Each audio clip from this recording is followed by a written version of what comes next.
Bienvenidos a nuestro primer video de YouTube. Mi nombre es Manuela Guevara y el día de hoy les vamos a hablar sobre la hermenéutica jurídica y sus escuelas. Antes de continuar, quiero que se suscriban a nuestro canal y ahora sí, vamos a empezar.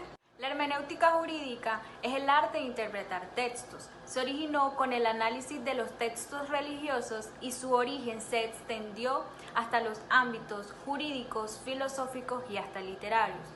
El objetivo principal de la hermenéutica jurídica es establecer las bases conceptuales para que la aplicación de cada una de las normas jurídicas sea lo más ecuánime posible. Esto quiere decir que trata de desmenuzar la norma jurídica de tal manera que al momento de interpretarla sea lo más justa, clara e irrefutablemente para cada caso. La hermenéutica jurídica o interpretación jurídica es muy importante en el derecho, ya que para poder aplicar una norma debemos saber cómo interpretarla. Ahora hablemos de las características de la hermenéutica jurídica. Número 1. La hermenéutica jurídica estudia los mecanismos o las reglas que se emplean para la interpretación de las normas jurídicas. 2. Es un marco de interpretación que se le otorga a los jueces o al ente encargado de la decisión, es decir, que le da las guías o las herramientas para que puedan emitir un veredicto. 3. La hermenéutica jurídica es integral y su aplicación depende implícitamente del entorno. 4. La hermenéutica jurídica evita que las decisiones que se tomen sean subjetivas, parcializadas y emocionales. Ahora les voy a hablar sobre la escuela de los glosadores.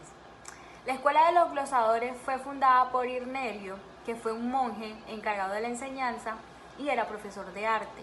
En ese tiempo había una hostilidad entre el Papa y el emperador. Irnerio, a ver esta hostilidad, él apoyaba mucho al Papa, así que decidió irse a Roma a estudiar sobre leyes para que el Papa pudiera conservar su mandato. Luego, allá en Roma, en la biblioteca de Pisa, se encontró con el libro digesto y comenzó a estudiarlo, y a partir de ahí surgió la escuela de los glosadores.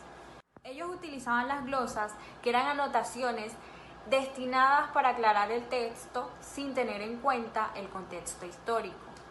De esta escuela surgieron muchos juristas europeos que después de estar en ella fundaron universidades como la de Oxford de Inglaterra y la de Salamanca, España. Hola, ¿qué tal? Mi nombre es Oscar José Barrios Cantillo. En el día de hoy les hablaré sobre la exegesis. La palabra exegesis significa extraer un significado de un texto dado. La exegesis suele estar contrastada con la eisegesis, que significa insertar interpretaciones personales en un texto dado. La exegesis en el derecho. La exegesis en el campo jurídico es uno de los métodos de la hermenéutica jurídica que tuvieron su auge con el Código Napoleónico.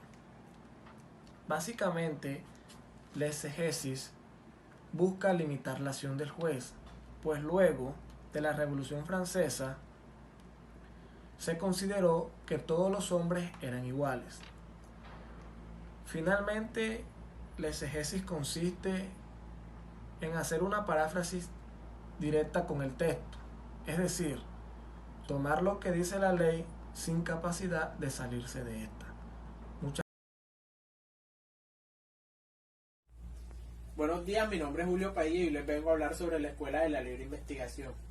Esta escuela se alimenta de las fuentes auxiliares del derecho, como lo son la costumbre, la jurisprudencia, la doctrina, la equidad. También se alimenta de las ciencias auxiliares del derecho, como la balística, la antropología, la sociología, la psicología y la medicina forense. ¿Por qué se denomina libre? Se denomina libre porque se sustrae de todo tipo de autoridad positiva. ¿Por qué se denomina ciencia? Se denomina ciencia porque da un fundamento por medio de las ciencias y explica de manera objetiva ese fundamento, ese argumento. Se opone al método exégico. ¿Por qué se opone a este método? Porque este método, por decirlo así, no tiene un método científico y tampoco se preocupa por el bienestar de la sociedad. ¿Cuál es el punto de encuentro de la libre investigación y el método sabiniano? Que cuando hay una laguna, por decirlo así, estas dos recurren a la analogía. ¿Cuál es la finalidad de la interpretación? La finalidad de la interpretación es pensar como pensó en su momento el legislador al crear una ley ya, y saber qué interpretación le iba a dar en ese tiempo, y no dar un análisis e interpretarla de la manera que se interpreta hoy en día. Muchas gracias. Ahora hablaremos de la escuela del formalismo jurídico. Esta escuela tiene como representante a Hans Kelsen. Este habla del formalismo jurídico en su libro La teoría pura del derecho, donde desarrolla las formas jurídicas puras. El formalismo jurídico, escuela de la filosofía del derecho que desarrolla la teoría de las formas jurídicas puras, abstrayéndose de todo contenido empírico, de la realidad social y de los fines. Sostiene la teoría de la idea formal de justicia, concibiéndola como un método ordenador y prescindiendo de toda consideración sobre sus instituciones singulares. Esta escuela tiene como características que el formalismo jurídico toma a la ley como punto de partida para el estudio de sus teorías, ya que 1. La ley se basa en fuentes autorizadas como lo son las decisiones judiciales. 2. Se puede decir que la ley resuelve los casos de una manera lógica mecánica. Podemos concluir que el formalismo jurídico considera el derecho como un sistema de normas generales. Aquí tenemos la pirámide de Kelsen. En esta pirámide Kelsen nos explica cómo está organizado el ordenamiento jurídico.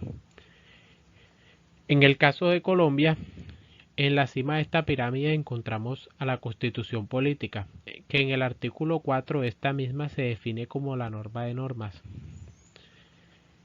Colombia es un país monista, o sea que los tratados internacionales con carácter de derechos humanos están por encima de esta Constitución. Supongamos que Colombia fuera dualista. La Constitución estaría por encima de estos tratados mencionados. Debajo de la Constitución tenemos la ley, que son expedidas en el Congreso de la República. Por debajo de la ley tenemos los decretos, que son expedidos por el presidente de la República. Después tenemos las resoluciones, que son expedidas por los ministerios, las ordenanzas